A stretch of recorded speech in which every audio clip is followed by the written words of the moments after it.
प्रदोष काल का समय और बस वही प्रदोष का दिन और प्रदोष काल के समय में शिव का स्मरण आ गया। शिव का स्मरण, बहुत ध्यान देना। प्रदोष का दिन, प्रदोष काल का समय चित्त वृत्ति में पंडित जी के, पुजारी जी के आ गया कि ये प्रदोष का दिन और प्रदोष काल का समय साधारण नहीं होता।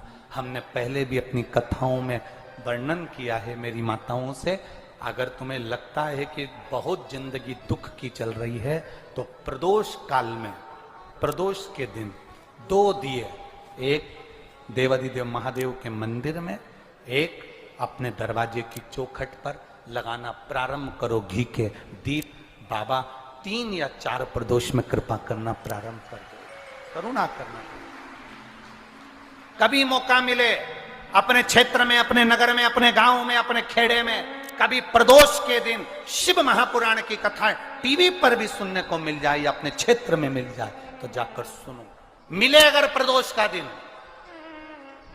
पुजारी जी के शरीर में कोढ़ का रोग हो गया, कोड़ी हो गई, श्राप लग गया, प्रदोष का दिन था, प्रदोष काल का समय, पुजारी जी की आंख से आंसू बह रहे थे।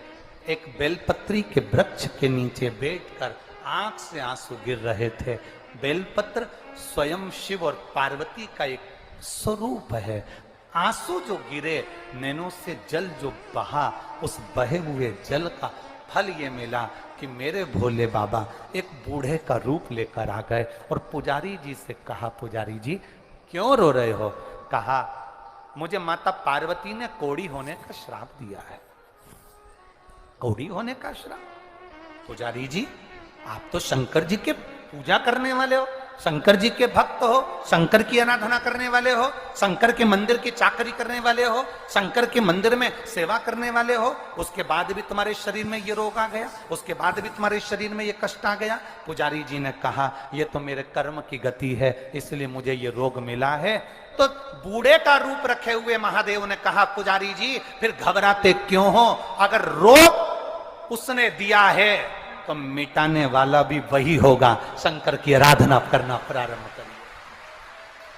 बूढ़े का रूप रखकर कह दिया, तुम एक काम करो, ये रोग की समाप्ति 16 सोमवार के व्रत से हो सकती है। 16 सोमवार का व्रत? हाँ, पर मैं कैसे कर सकता हूं? मेरे शरीर में तो रोग है, रोग है। अगर मैं शरीर का रोगी व्यक्ति मंदिर जाऊंगा तो लोग भगा देंगे, मंदिर में पूजन करूंगा तो भगा देंगे। करूं क्या? तुम पार्थिव शिवलिंग का निर्माण प्रदोष काल में, प्रदोष समय में उसको करिए और करने के बाद में प्रदोष काल में शाम के समय सोमवार के दिन दोपहर के तीसरे पहर में जब आप पूजन करो, प्रसाद बनाकर 3 हिस्से कर कर, 2 हिस्से का स्मरण कर कर, 1 हिस्से का स्मरण एक मंदिर का, 1 हिस्सा भक्तों का, 1 हिस्सा तुम्हारा, ऐसा भाव वर्णन करते हुए अभिषेक पूजन करने के बाद उस शिवलिंग का विसर्जन करें। ऐसे 16 दिन, 16 सोमवार तुम्हारे जब पूर्ण हो, तब 17वां जब सोमवार आए, उस 17वें सोमवार पर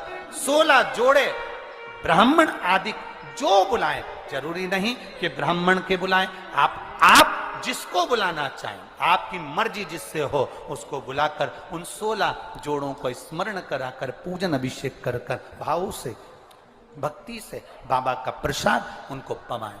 और सुनो, अगर मान लो तुम्हारे पास में इतना पूंजी भी नहीं कि तुम 17वें सोमवार को इतना उद्यापन में लगा सको, तो तुम्हारी भाव के अनुसार 17 सोमवार जो 17वां हो उसमें कोई प्रसाद का निर्माण कर कर 17 जगह पर जोड़ों को वितरित भी करवाएंगे तो भी वही फल आपके प्राप्त हो जाएगा। ये आनंद का है। जी ने कहा, पुजारी जी बोले, क्या सही में मेरा ये कोढ़ी का रोग समाप्त हो जाएगा? क्या मेरा कोढ़ का रोग समाप्त हो जाएगा? शंकर भगवान कहते हैं, तुम शिव के भरोसे रहिए। जब शिव के भरोसे रहोगे तो फल मिलेगा।